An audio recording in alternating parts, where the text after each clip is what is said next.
Alrighty, everybody. Once again, does not... There we go. So, welcome everybody to our Game 1 in our series between Wait Till 10 and Business of Ferrets CCS9. Is this a crossover event? Wait Till 10 is our home team, and they did in fact win the coin flip. They decided to go for first pick. Business of Ferrets then decided to ban out both the solo lane maps yet again, banning out Dragonshire and Braxis Holdout. Wait Till 10 then banned out Garden of Terror. And Tomb of the Spider Queen. Business of Ferrets then decided to take us to Infernal Shrines. A very solid first pick, as is evident by the fact that it shows up in almost every single game as first pick. Not all, but I think it's the most common first map in NGS. I don't have stat screens set up or anything fancy like that, so I don't know 100%, but pretty sure that's the statistic. I know it's up there. I know it's up there as one of the most commonly played maps. Kael'thas and Blaze will be the first bans for Wait Till 10. Business of Ferrets then ban out Anduin and Varian. Apparently something against the Rin family. Feels bad if you are part of the Rin family. Or a fan of the Rin family, because they definitely have their fans. Crap, that's being annoying. Why is that being annoying? Stop being annoying. Alright, cool. Sorry, back-end stuff. Our first pick for the evening is Stukov, a very common pick for the map. Interesting enough that Johanna and Hogger are not picked here. Usually those are like the go-tos for this map. And it looks like we have a Ferrets fan in the chat. Welcome, welcome. Good to have you. I know I have a few other people who are planning on stopping by. Don't know if they'll be talkative or not. And there's the Hogger, as well as the ever-adorable Brightwing. Don't pick favorites, don't pick favorites, don't pick favorites. But indeed, Brightwing and Hogger are the first picks for Business of Ferrets. As I was mentioning earlier, Hogger is a very, very dominating pick for the map. So is Johanna. So the question is, can they get both of those? Because that's one game single-handedly before. Tychus and Sylvanas are the picks for Wait Till 10. Sylvanas is very strong on this map. The issue with Sylvanas and Tychus are double sustain. They don't really have a whole lot of burst potential. They can't really build into a whole lot of burst potential. Tychus can burst a little bit, but it's a very long time. To be fair, Brightwing doesn't have a lot of pickup healing. Brightwing made it through draft big. I don't get the Brightwing focus. I feel like she's a little... There's the Joe ban. Not to be not surprised in the least there. But yeah, I don't know why people are like so fixated on Brightwing lately. Hector was in my chat, I want to say 2 weeks ago, and he talked about the stats, and Brightwing just has an absurdly high ban rate. If he happens to be around, I'm sure he'll repost that. If not, no big deal. Merden and Vala are the are the next picks for Business of Ferrets. Merden's just kind of a solid all-round tank. He doesn't have a whole lot of synergies with anybody, but he also doesn't have a whole lot of major weaknesses. Malthael. This is one of Malthael's better maps. If he can play into his strengths, he can be an absolutely dominating presence. And I'm pretty sure Malthael beats Hogger in lane for the most part. He also can just really harass the backline quite a bit. Last Rites is also an absolute threat. Brightwing can help mitigate that with the armor, though. So what a coincidence, my week 9 and 10 matchups are playing against each other. Fair enough. Gul'dan! I don't think I've seen a Gul'dan in NGS in a fair minute. So did not expect that. That fear, though, against this team is going to be an absolute beast. Like, the more I'm thinking about it, the more I'm just terrified of fear. I mean, you know the saying. Nothing to fear except fear itself. Let's go ahead and get on to this battlefield here. On the left side, we have Ronin on the Beetle, Iceman on the Tychus, Tantrum on Stukov, Lady Ronin on the Sylvanas, and Hannibal on the Malthael for Wait Until 10. Funny enough, all those heroes, really strong 10s. On the right side, we have Memzed on Meridin, Tie-Dye Tights on the Vala, Kagenlen on the ever-adorable Brightwing, Vince Noir on Gul'dan, and also... I forget how to pronounce his name. Olius? Someone corrected me last time I casted them, and I don't remember. But I'm not going to call him useless this time. I'm not going to keep calling him useless this time. But anyway, that is for business of Ferrets CCS9. Is this a crossover? Hey! Good to see you, Carly. Just in time for our game 1. Prediction is probably over by the time that by the time you guys hear me. But feel free to drop a prediction, earn some of those channel points. Have a grand old time. Who doesn't love a little bit of gambling? If you miss it on game 1, feel free to hop into the prediction for the game 2. Bot camp is getting picked up by Wait Till 10. Meanwhile, CCS9 is going to pick up their own camp. Might see an invade here. I think they have a slightly stronger 4-man at this stage. Gul'dan does really well early on. Ulysses, thank you, Vane, for remembering that. I'm bad with names normally, let alone with weird names. I don't mind saying it's a weird name. To be fair, my name is also kind of weird. But that is the Wait Till 10 siege camp picked up in that mid lane. We do see the Hogger rotate down, trying to get a little bit of a gank going through here. Memzed being very aggressive. Just barely surviving with the Brightwing teleport there. That's a lot of aggression for a level 4 fight there. It's hard to get kills at this stage of the game. They need to make some serious mistakes for you to get that kill.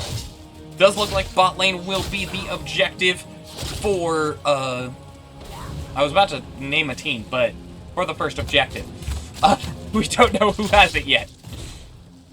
Both teams are going for their bruiser camps here. Malthael's not on the bruiser camp, and that's a lot of their camp clear. Stukov and Tychus probably got it, though. That was nicely done by the Vald, though, slowing down the Malthael rotation. His double soak potential is very, very high. So he can apply a lot of map pressure on his own. Bruiser camps are both picked up darn near simultaneously. Looks like we're possibly seeing a fight in lane prior to the objective here.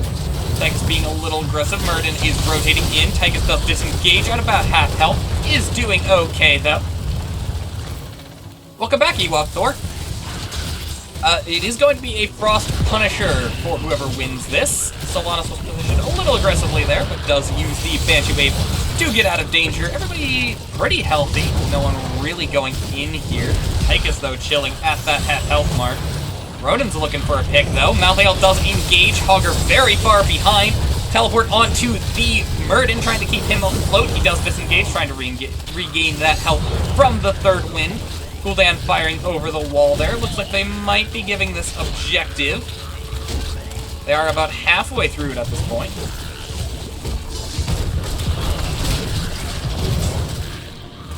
Everybody pretty healthy on CCS9, and everybody a little hurting on the side of Wait Till 10. Doesn't still anyone's objective, especially because, oh my word, the clear is going through. Both teams very, very close here. Vala is the first to fall. Malthael trying to heal off of the Murden quite a bit here. Objective still neck in neck. Good stun from the Hogger. And it is, in fact, Wait Till 10 who win the first objective, pushing in through the bot lane. Unfortunately, a little bit of overlap with Frozen and Sylvanas. You can't really benefit from towers being shut down twice, but nevertheless, shutting down towers is a good thing. Jump does go over the wall onto Murden. He's dropping very quickly. Silence will secure that kill.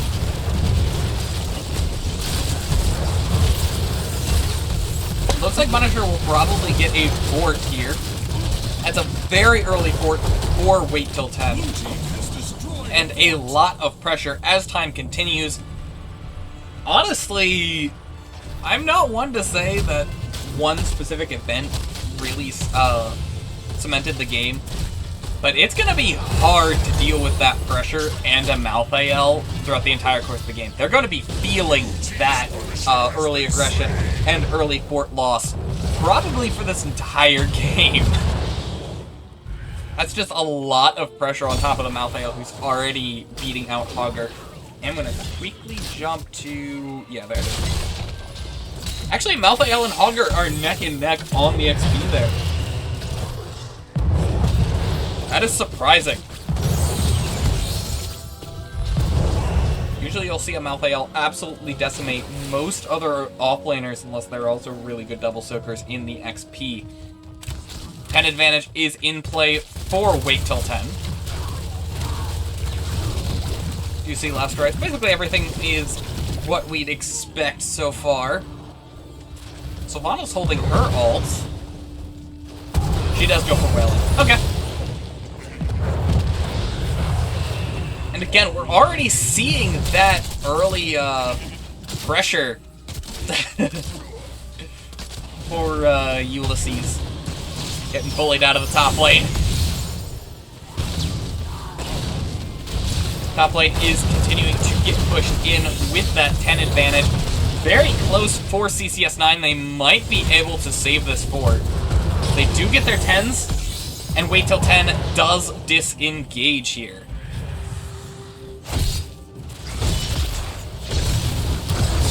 Gonna pick up mid-wall too. Like I was mentioning earlier, that pressure from Wait Till 10 is just gonna keep mounting. You've got Malthael who can double soak. Honestly, possibly triple soak if he went Pale Horse. He did go Pale Horse. It'd be a struggle for him to triple soak, but honestly, he could probably soak every lane on the map. You have periodic catapults in that bot lane. Like, that's just a lot of pressure that's gonna keep mounting over the course of the game, and they're just spiraling that from one win to another. Objective should be getting announced pretty soon. I do think the 10s are stronger for CCS9, though. Like I was mentioning earlier, the Horrify is huge. Avatar's just nice. Who doesn't like Avatar? Big stuns from Vala and the Hogger, and lots of targeted healing from Brightwing. So, like, if they can use their 10s to kind of turn the game, that's what's going to decide it. But again, they've got to deal with this pressure. And there it is. You've got the Malthael continuing to push in through the bot lane. They have to answer the top lane. Meanwhile, they're going after mid. Lots of aggression onto the Anubarak there.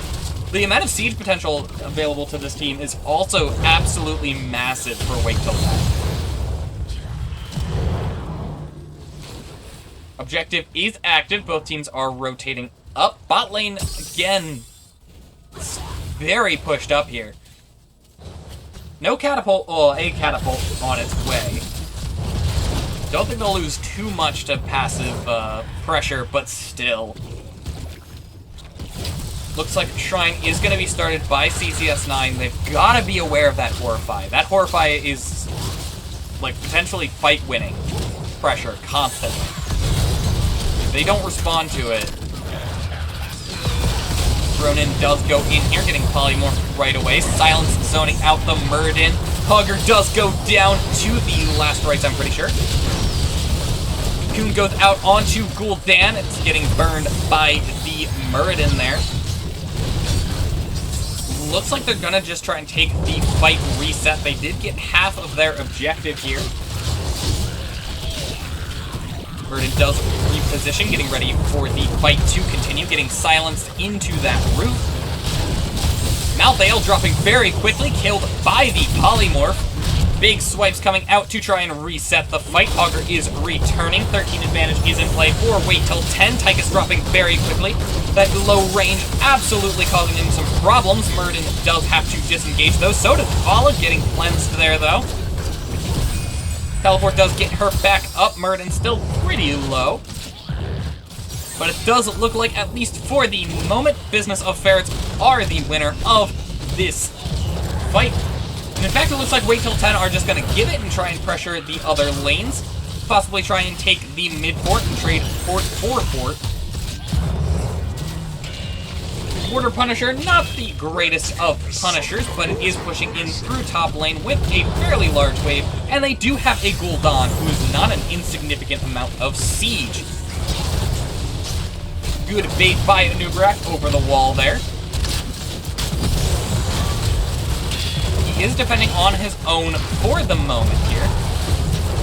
Augur trying to deal with all that map pressure, and it does look like it's going to be a fort for fort trade. Odin does get dropped. And CCS9 absolutely making the right call here, disengaging from that ult, trying to mitigate its value as much as possible, and get value from the Immortal, or Punisher rather, in other lanes. They are going to go ahead and pick up this mid wall here. Very nicely done by them, and it looks like they're going to try and go for an invade. Maybe. No, they're deciding not to take that fight. Instead, Augur is going to continue answering the bot lane while they go back to their own side of the map here. Meanwhile, their side of the map is getting invaded instead. CCS9 are going to lose their bruiser camp here. Doesn't get a whole lot of value, but it does deny your opponent a lot of value when you invade the bruiser camp. Sylvanas soloing this fort with help from the camp. Anub'arak, though, does get picked up in that mid lane there. Sylvanas was not able to secure that fort. She's in a little bit of danger. CCS9 are trying to hunt her down. Does not look like they're going to go for it. Instead, Gul'dan is going to find the camp. Here comes the horrified Tychus in so much danger. He does go down. There is nothing you could do for that Tychus in that situation. Only thing you could do if you were Stukov, or as a healer there, would be cleanse, but he also got caught in the horrified. That's just a deadly scenario. And Sylvanas does get hunted down, and she does have to pay for the burning of Tetrasil. Meanwhile, the siege does continue through. They do have 16 advantage on the side of CCS9. Lots of value from this stolen camp here. Brightwing doing some harassment, trying to keep the camp alive. That's about all they've got, though. Teleport does go through onto the Murden. Cocoon does go down there. Everybody pretty healthy. Front wall was taken out. A little bit of damage onto the keep. Meanwhile, Augur is pressuring this mid lane here. Solid comeback so far from CCS9. They are absolutely mitigating all of this map pressure. Augur putting in tons and tons of work. I just can't showcase it and all of the team fights. He is putting in so much work. Like, he's probably still... He's actually beating out Malthael. That is very, very important for a solo lane.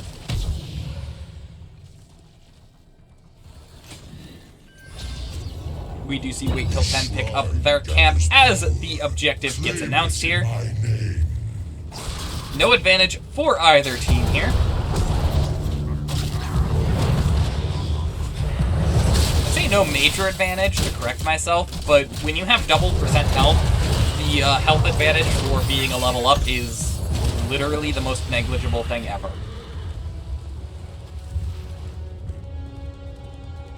We do see the positioning for the objective here. I'll have to read that message in a second because I do hear ultimates getting popped. Augur getting a lot of value here, trying to start out that objective. Looks like they're just going to try and wait out the Odin, probably the right move. Never mind, they do engage onto Anubrak a little bit. Odin does go down here. Probably looking for a Horrify. Everybody's grouped up. That's a big Horrify. It does go out, but Cocoon on the Gul'dan. That's a lot of damage getting completely shut out during the Horrify. Hogger does go down to the last rights there. Swipes completely resetting the fight. Probably favorable for CCS9. Never mind. I thought one of Blue Team went down there. It's definitely favorable play for Wait Till 10, and it does look like they will win.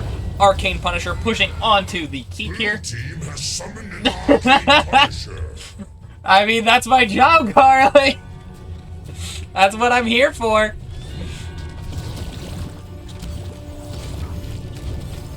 This Punisher gonna get a lot of value with Sylvanas. Sylvanas will shut down the towers while Arcane Punisher gets all of that hero damage through.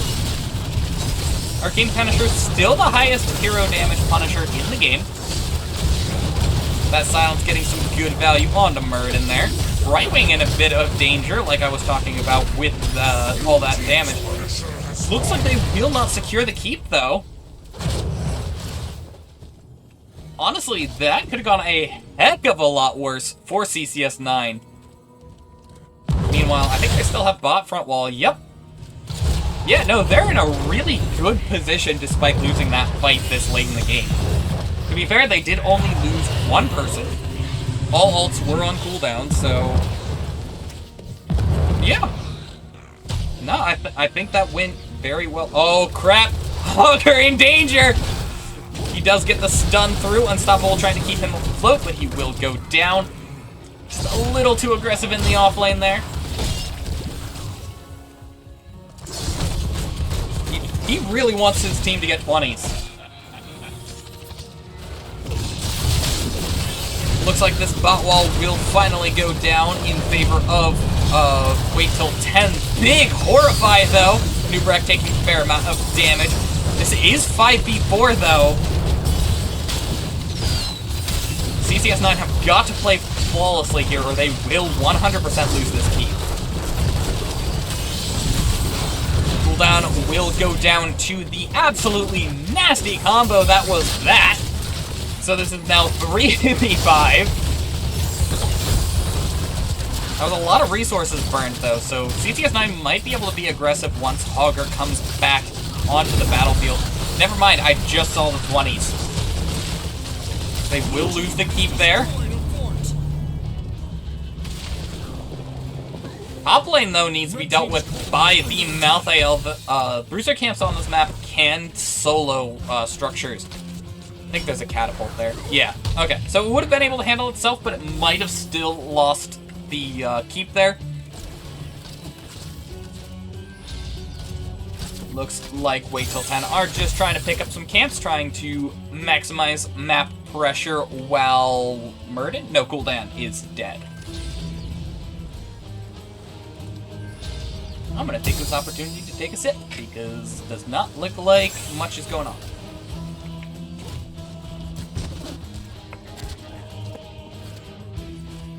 Never mind, we might see an invade coming through from Wait Till 10. They are definitely looking for a fight here. CCS9 are very split. Hogger does go down. Cocoon onto the Muradin. Lurking Arm a little early here. So he doesn't have the silence. Last rights very aggressively placed onto the Muradin. He does stay afloat with help from the Brightwing. He's very close to death here. Does get revealed by the marks from Malthael, a mechanic and a part of the mark that very rarely is relevant, but in this case, shutting down the Brightwing invis was massive. Nubrak does engage here. No frontline to help shut down these engages. Brightwing doing the best she can. The reveal causing all sorts of issues for the Vala. Malthael out for blood, and he gets it with a double kill there, paying for it with his own life. But as he says, no one can stop death. He will be back momentarily riding on that pale horse. Gul'dan is the only one defending this core, and with that silence, as well as just a lot of pressure, core dropping very, very quickly here. Does look like Wait Till 10 will secure the win. And they do! Securing the win for game number 1.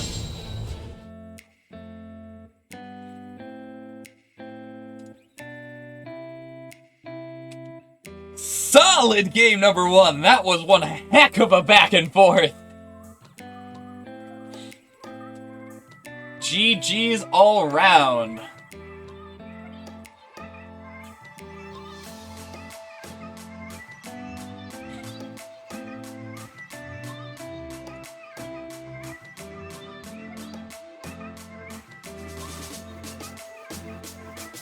Wait for the prediction to pop. Let's swap up the talents.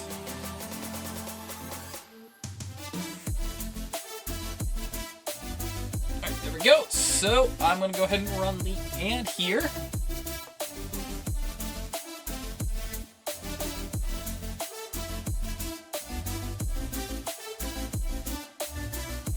And hop back to my start screen. There we go!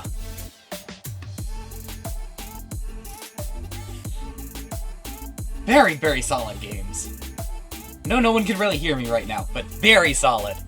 I said games. Game. Singular.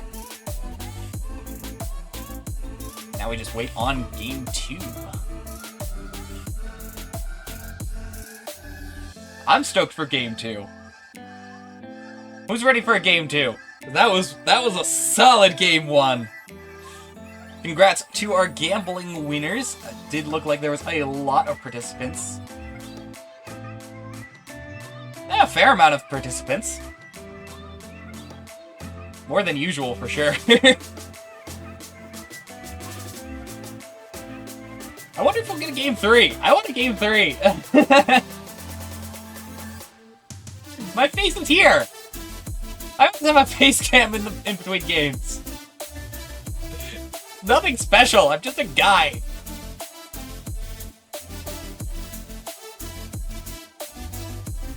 Actually, it looks like one of my old teammates is playing tonight. I'm gonna wish him luck real quick.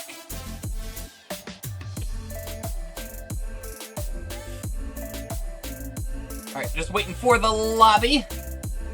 I forgot to pause the recording. So, welcome everybody to our game 2 in our series of 3 between Wait Till 10 and Business of Ferrets. Forgot to plug in the wiener. There we go. So Wait Till 10 did win the coin flip. Business of Ferrets were forced onto the Wait Till 10 won coin flip. Business of Ferrets were forced into the map pick. They banned out the solo lane maps of Brex's Holdout and Dragonshire. Wait Till 10 then banned out Garden of Terror, as well as Tomb of the Spider Queen. Business of Ferrets then takes us to Infernal Shrines, where they lost, and they are now taking us to Alterac Pass. Everybody caught up? I know I stumbled a little bit there, and things weren't quite set up properly. Why are we not? Okay, Keybind's not behaving. Keybinds need to behave. But we do have KT as well as Anduin fan out, followed by Johanna and Stukov. Solid bands to start out the game 2 of the evening. Not sure what first pick will be here. I forgot to do some fanciness last time, so if I'm feeling up to it, I probably should.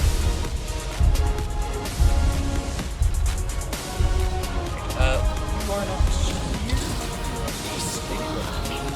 Nagata is the first pick of game number 2. Interesting first pick. Usually you try and hold something like a Zagara for as long as possible. But we do have a Nubarak and the ever-adorable Brightwing for our first picks on the side of CCS9. Those are pretty standard first picks. Vala and Valian are the next picks on the side of Wait Till 10. Burb's not here. Okay. go. So we do have...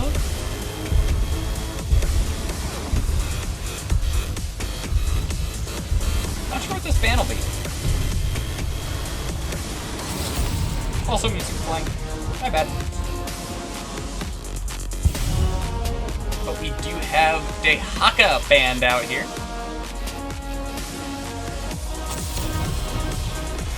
And Blaze! So we're probably seeing some sort of wombo combo of Blaze getting banned. Like, that's typically how that goes.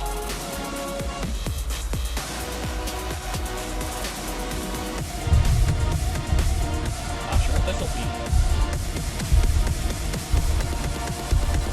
Accidentally selected an avatar for one of the players, so, Abby Cop?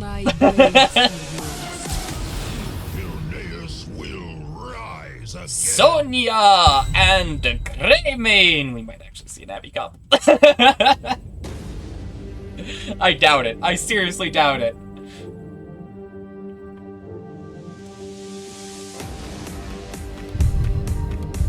What rounds out our draft for wait till 10? We're still waiting on a tank. Because Varian is not a tank. Diva! Diva is closer to a tank than Varian is. Let's be honest with ourselves. And Deckard Cain will round out the composition for wait till 10. Not sure what this last pick is. It's probably DPS. She does like Gul'dan. Lunata! So lots of vision control in this game for CCS9.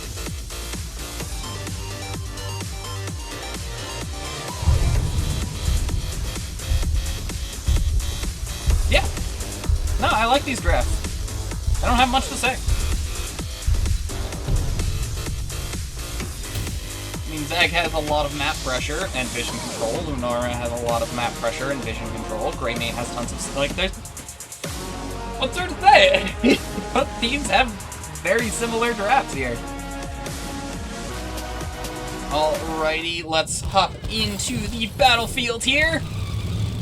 And we have on our left side, Lady Ronin on Zagara, Ronin on Varian, Tantrum on the Deckard Cain, Hannibal on Diva, and Iceman on Vala for wait until 10. On the right side, we have Vince Noir on Lunata, Tie-Dye Tights on the Greymane, Ulysses? Frick.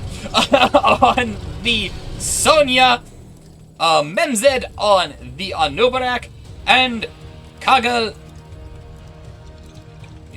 Crap, I forget how that's... Yeah, Kagamilen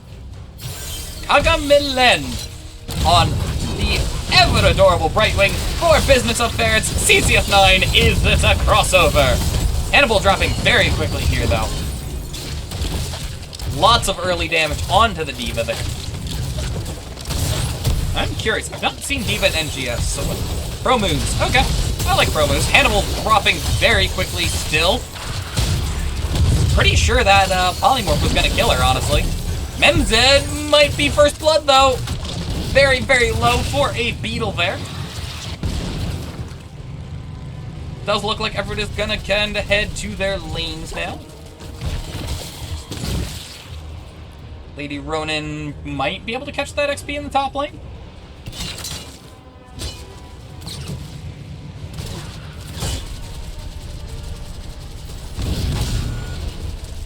Hannibal trying to bully out the Lunar a little bit.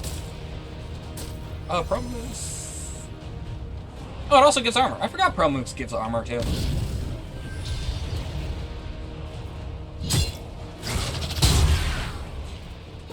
Varian does not have a level 4 as of yet. Ronin dropping very, very quickly, getting absolutely bullied here. Parry does keep him afloat, though. Camp was picked up by both sides.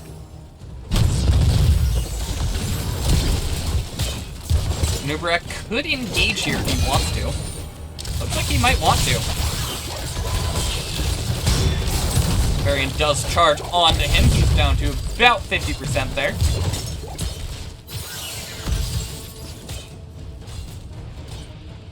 Zagara should be able to beat out a Sonya pretty reliably. Like, it's just hard to deal with. Oh, and he does go down to the Zagara. Zagara might die for it, though. Nope, she's fine.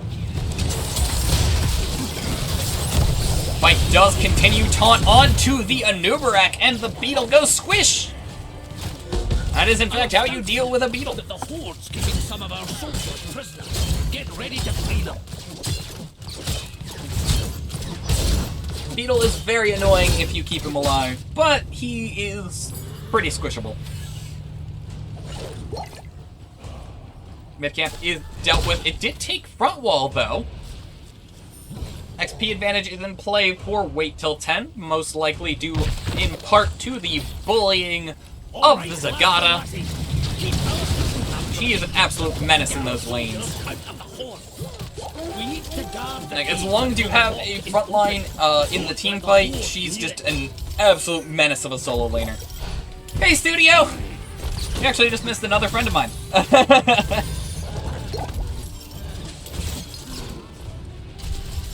Self-destruct is available for the D.Va. We're pretty close to the end of this capture. Menza trying to interrupt it. Does look like it's gonna go through here. Sonya, though. Sonya's getting hunted. No leap to get her out of this danger. Probably right move, just heal off of the wave. Teamfight does continue here.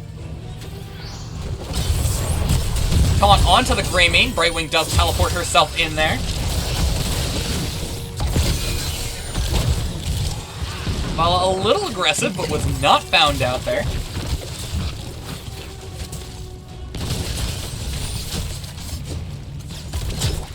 Both sides just kind of hanging. D.Va was demeched in that bot lane, though. Not a huge win, but D.Va is much less threatening outside of her mech. Engage from Menzed onto the Vala. She does fall out of danger. Taunt onto Anubarak, dropping to about half health. Tie-dye tights going in. Fangs deep.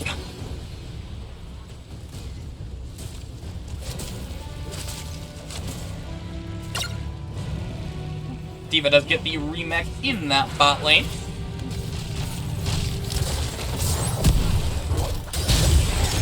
Looks like she might beat Sonya to rotate back into this fight. Taunt onto Beetle at about half health. He is okay, though.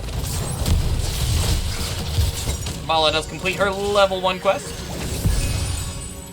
Or receive an award for her level 1 quest. Yeah, no, it's complete. She's gonna keep trying to attack the Sonya, though.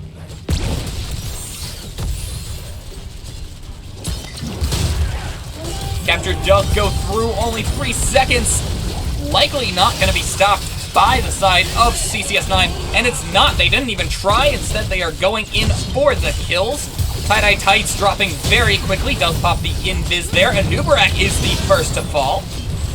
Taunt onto Sonya, dropping very quickly. Sonya falls as well. Mid-fort does go down. This camp continuing to push. And objective is just about to hit the lanes. Looks like focus is on mid.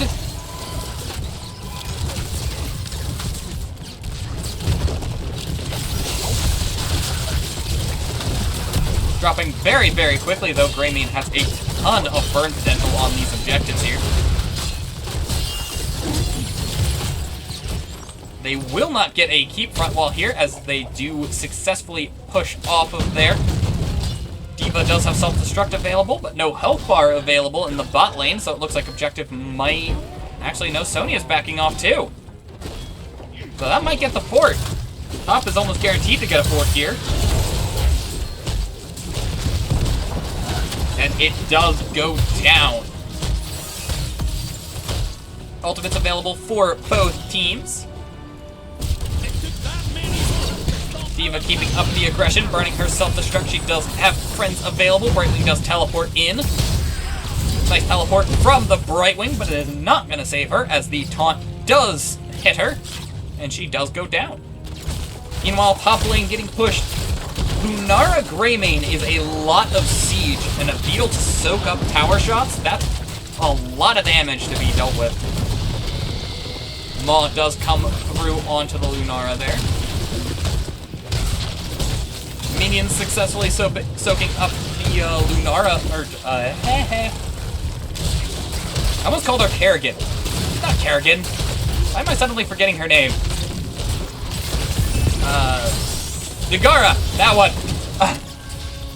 Minion successfully stopping Zagara's little bomb dudes. Camp was picked up by CCS9. It's about to hit the lane here. Meanwhile, Bot Boss was picked up by Wait Till 10, and this will be smacking into a keep here. This is a lot of pressure that needs to be answered right now. Every keep is insanely valuable on this map. To be fair, they can't win with just one keep down, but one keep adds up fast.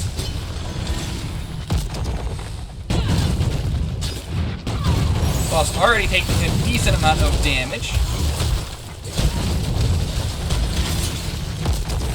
My word, Greymane just doing serious work onto this dude. Top Boss is picked up as well. So Bot Boss was used to secure Top Boss, which was used to secure 13s, and possibly Objective, because this does have to be answered here.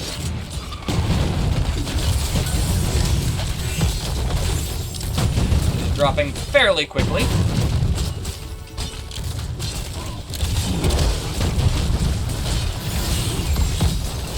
Greymane does go in wolf mode. Capture does start out, and Uberak was getting as much stalling as he could. 30 seconds left to try and compete with this objective. Looks like they'll go ahead and pick up the mid camp. Trying to get 13s.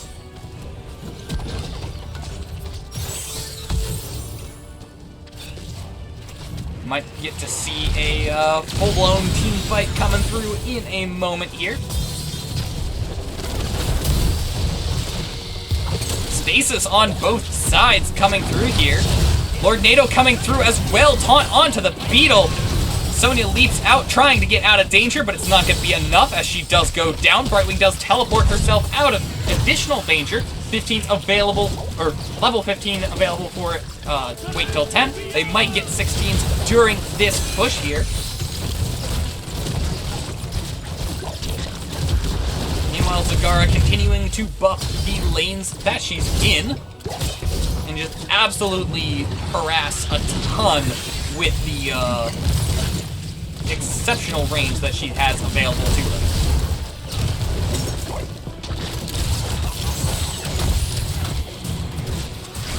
Here comes the objective. Now, what I don't know is if Zagara's summons benefit from being in the circle, or if they benefit from her being in the circle. I don't know how summons interact with that. Doesn't look like it's going to be relevant, though, as the objective does get burned. D.Va does rotate to join in with her team there. My word, what?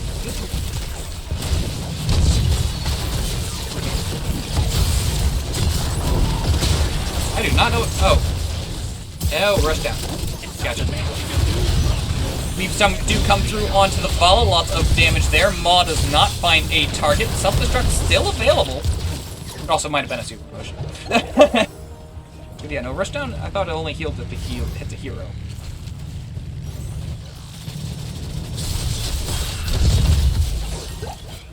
Yeah, only gets heroes. And she did not hit a hero there. That'd make that talent a heck of a lot better. I think it still wouldn't take. I don't remember what it competes with.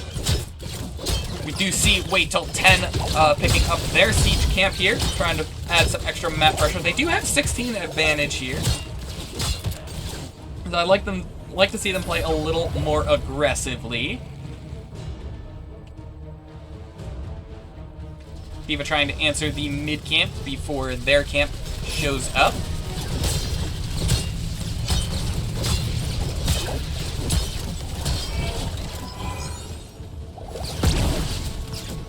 Safety advantage still in play for wait till 10. Once again, I'm just kind of holding my breath, waiting for a fight so I can make sure to commentate on it without dying. Keep taking a lot of damage here, especially because the camp has arrived. You know what to do. And that is win condition available for wait till 10. That is scary. You never, ever, ever want to be in a situation where the caster says win condition available for your opponent. Because at this point, all they need is a good team fight, and they can end. I've got eyes on our forces. Move in, get them out of there. Does look like wait till 10 are going for the bot boss while trying to pick up the objective. Or while letting CCS9 pick up the objective, rather. Pretty sure boss can solo core in this situation. It is a 13-minute boss pushing onto a core with only 10 armor, or 20 armor. I'm pretty sure boss can solo that. Greymane does hearth out. Looks like they are agreeing with my assessment, backing out as much as they can. Nubarak stolen as best he can. Mid-camp picked up for CCS9. Greymane dealing with the boss as much as he can. So there's only so much he can do on his own. Objective channel does go through for wait till 10. Boss dropping very, very quickly.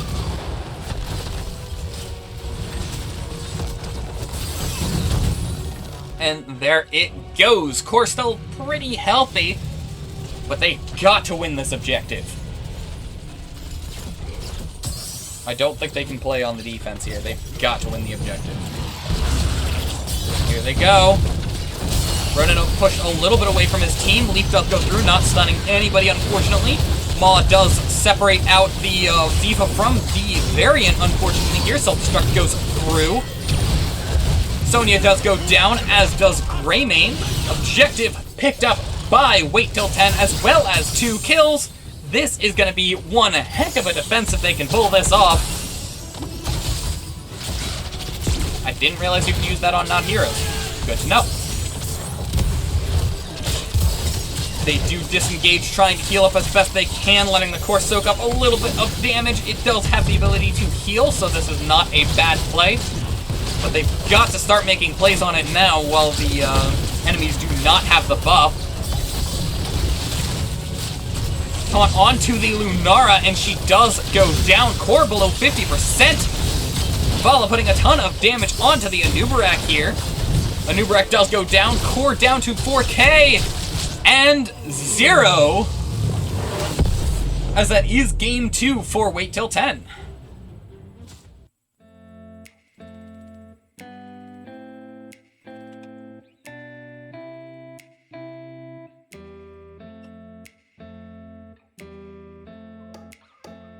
Very nicely done, everybody.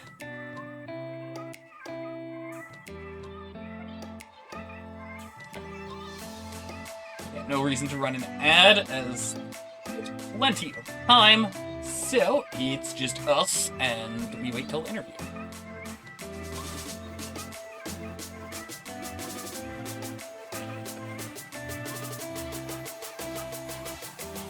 GG's indeed.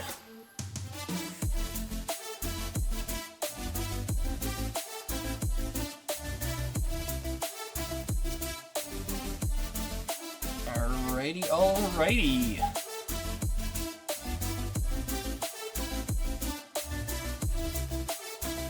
Let me just make sure we are good to go and ready for the interview.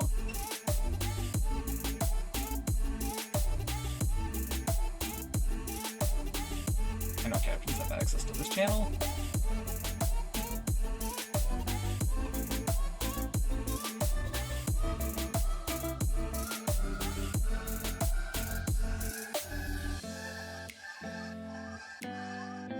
Yeah, they tried hard. Hey. Hello. Hello, hello, hello.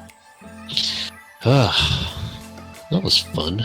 Yeah, no, that was, especially that game one. That game one was a lot of, like, serious back and forth. Yeah, those team fights could have went either way, and it was a little scary.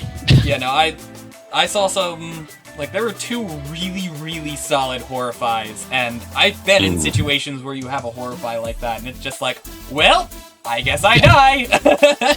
Yeah, and that's exactly what we were saying. Like, that's going to change any team fight. I was trying to get in there to web in time and then do enough damage before he came out, but, I think it only worked one time.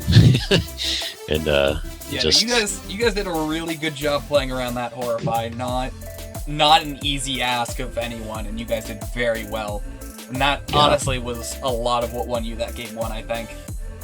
Yeah, and that I didn't. That early fort, I was talking about it. Early fort with a mouth IL, that's just a lot of map pressure. Hogger was doing some serious work keeping the map pressure balanced for them, but that was a lot of effort to ask of the off lane. Yeah, it is. Yeah, the mouth IL, you never want to see that when you're off lane trying to double soak. Yeah, no, that was a really solid early win for you guys. Helped you snowball a little out of control. They almost brought it back. But, yeah. We were like, oh my god, like, all right, just keep it together. It's just, I was gonna say, speaking of, do you guys have a technique to kind of keep it together in situations like that? Because I know a lot of teams have a hard time just with the psychological element of, oh my word, we worked so hard, and now they're right where we were, and like... Yeah, we were staggering there for a minute, so... not too much of a actual strategy, just like, all right, everyone, we're good, we'll just calm down. We'll just stick to the plan, stay together. So just natural calm. yeah, pretty much. Fair enough. Zagara first pick was interesting. Usually she's one of those that you see held, just so that they don't pick something to counter it. Was there a specific thought process behind that, or just kind of how it rolled out? Honestly, we're not great at the drafting phase. So you were like, should we pick this? Should we pick that? I don't know. Okay, just get that. That's how it went. Fair enough. To be honest, so yeah, not even gonna lie. I mean, it worked out. They didn't get the opportunity to really answer Zag. Like, they had a decent setup for it, but she brought a lot of value to that game for sure. Yeah. Oh yeah. Yeah, and I mean the dive team, it is pretty good against Zag, just getting in there and punishing her. We were trying to just not group up too much, right? And just kind of play at her range, and I think that helped out a lot. And then our Deckard just throwing out the roots at perfect times. There were a lot of fights that moved a lot because you guys were just really successfully just kiting them out. Yeah. So that was very well played by you guys. Awesome, thanks. I can't think of anything else specifically to talk about, so I'll go ahead and leave the floor to you for shoutouts. Yeah, I was just gonna mention, I was looking at Vince's hero pool this season, and I didn't see Gul'dan. Like, I know they like to use that a lot, at least a season before that. And so I wasn't surprised to see it, but I was like, oh my god, here we go. Like, I know I should have banned it, but, Fair enough. So it was good to see that in action, though. That was cool. It's a tough Gul'dan. But yeah, shout outs to the team. Everyone played really well. We needed this domination victory because we're fighting for 8th place, which is weird to say, but yeah, we're going to put everything we have into it, try to get there. And of course, we play the team on the last week that we're fighting. CM Daybreak, we're playing them the last week of the season. So that should be pretty fun. Oh, yeah. Shout out to the other team. It was awesome to get to play them. So yeah, that's it. All right. Well, good luck in the future. Hopefully I'll get to see you guys hit that playoff threshold, and yeah, good luck. All right, thanks, man. Have a good night. You too. All right, see ya. So once again, we are one of the earlier casts this evening, so I'm sure there are some other casters I can throw it over to. Oh, Ah, Rekka's casting. Let me see if she's like on game 1 or towards the end. Because if she's towards the end, then I'm not going to send you guys over there. But I've not had the opportunity of sending you guys over to Rekka before.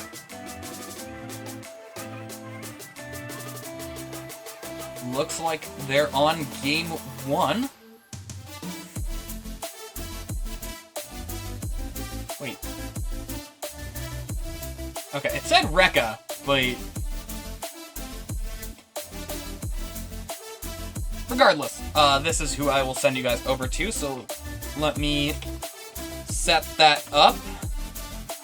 And yeah, I will see you all next time. See you around.